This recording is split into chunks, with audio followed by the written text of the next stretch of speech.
The tight end position is chaos right now. Injuries, breakout performances, and weird usage trends that are making it harder than ever to find a consistent play.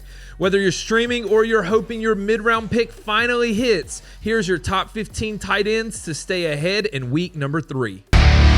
What's up, Headliner Nation? My name is Brad, the Rankings King, and before we dive into this week's rankings, just a reminder that these are the consensus rankings between Jake and Kyle. And for more detailed analysis, check out the start-sit videos from Kyle already posted on this channel this week. If you want even more breakdowns each week, join the Fantasy Headliners community by hitting the join button below. That's going to get you access to extra rankings like flex, kicker, defense, and a spot in our exclusive Discord community, which is always popping out for every weekend. Want to make sure to check that out. Now, before we dive in, we've got a few hits and misses from week number 2.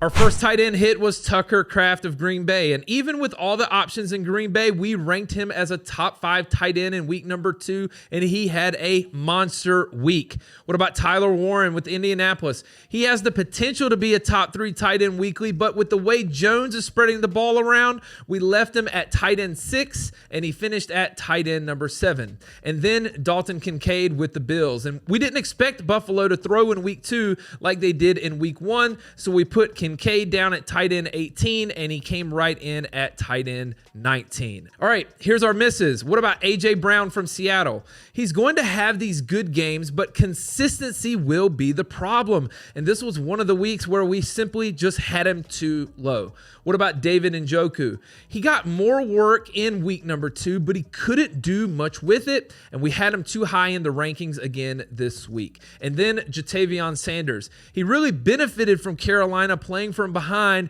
and throwing nonstop at the end of the game, and so we missed him this week. All right, that's our hits and misses. Let's move on to tier number 1. We've got Trey McBride, Brock Bowers, Tucker Kraft, Tyler Warren, and Jawan Johnson. First up, we've got Trey McBride going into San Francisco. And with Kittle on IR and Bowers clearly not 100%, McBride now asserts himself at the top of the rankings just due to consistency. That and the fact that they, for some reason, refuse to heavily target Marvin Harrison Jr. At number 2, we've got Brock Bowers going into Washington, and he's clearly not 100% healthy. His targets and receptions were the same as week 1, but it wasn't down the field like it was in week 1. Hopefully he gets better by the week, and Washington, by the way, allows the 4th most fantasy points per game to tight ends. At number 3, we've got Tucker Kraft going into Cleveland, and we have seen Kraft explode in the past, and it's just sustaining it. That's what we need to see.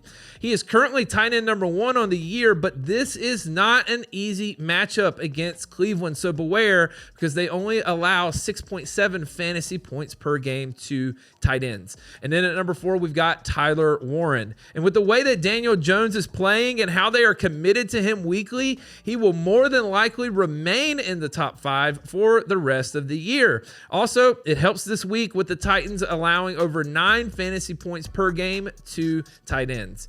At number 5, we've got Jawan Johnson going into Seattle, and honestly, he deserves to be this high. He's on the field for 95% of snaps. He has 20 targets in 2 games, and he's scored at least 11 fantasy points in back-to-back games. Now, he gets Seattle, who allows more points than any team in the NFL to tight ends. And so that's tier number 1. Now, before we head into tier number 2, I got to ask you, have you gotten an account on Underdog yet? Because we are already dominating those player pick'ems on Underdog this year, so now is the time to sign up. Head over to Underdog Fantasy to download the app and then create an account using the referral code HEADLINERS when you do.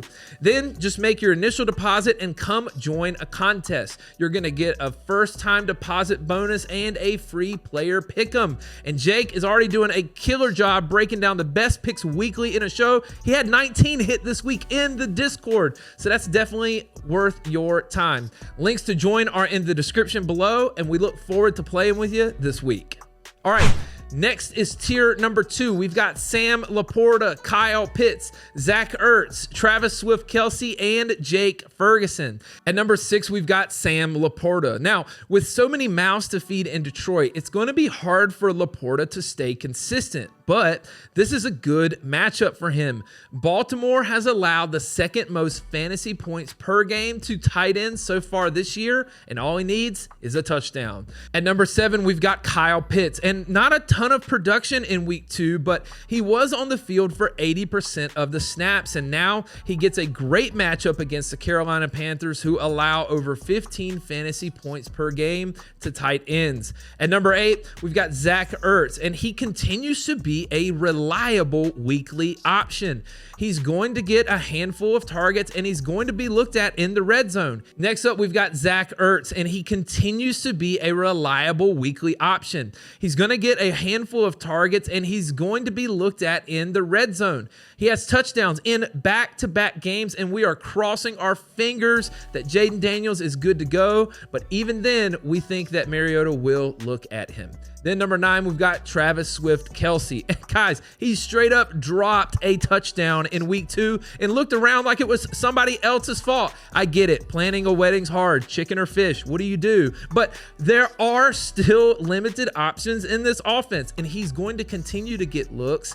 And the Giants are going to allow the 9th most fantasy points per game to tight ends. At number 10, we've got Jake Ferguson going into Chicago, and we finally saw what he's capable of in week 2 when he actually gets targets. He's going to need the volume because he's only averaging 6 yards per reception, and we're not convinced that he gets that volume, and that's why for right now we just can't put him higher. All right, that's it for tier number 2. Let's move it on to tier number 3. David Njoku, Hunter Henry, Dalton Kincaid, TJ Hawkinson, and Harold Fannin Jr. At number 11, we've got David Njoku, and listen, it's a disappointing start to the season, but the Packers struggle on defense right now stopping tight ends. They've allowed touchdowns to tight ends in back-to-back weeks, and they're going to need him in a big way this week, but he's on the field for 82% of the snaps.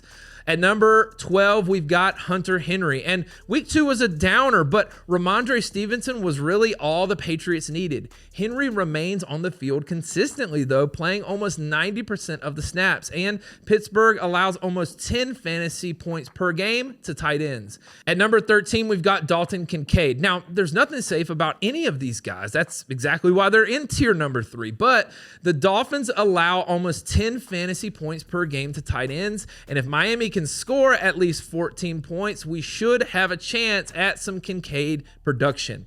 And then at number 14, we've got TJ Hawkinson. And for the first few weeks, we've seen Hawkinson blocking more than catching passes to help JJ out a little bit. Well, now Carson Wentz is starting, and the last time we saw him as a starter, well, he turned Mo Alley Cox into kind of a thing. So there is a chance. At number 15, we've got Harold Fannin Jr. And Fannin may not be a high ceiling guy, but he has 14 targets in 2 weeks. And as we already mentioned early, Green Bay has struggled to stop tight ends. His floor may be one of the safest floors in week 3. All right, so there you go. That's tier number 1, 2, and 3 for your tight ends. On the outside, looking in, we've got Mark Andrews, Evan Ingram, Brenton Strange, Jatavion Sanders, Jonnu Smith, and Dallas Goedert. All right, that's how the tight ends stack up for week number 3, from those weekly locks to the dart throws with upside.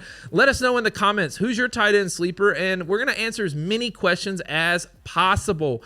As always, don't forget to smash that like button, subscribe, and become a member for new rankings every week. Headliner Nation, let's go get that win in week number 3. See you in the next video. Analytics off the chain, all the channels not the same. Jake and Kyle, you know the name. Headliner Nation, we running the game.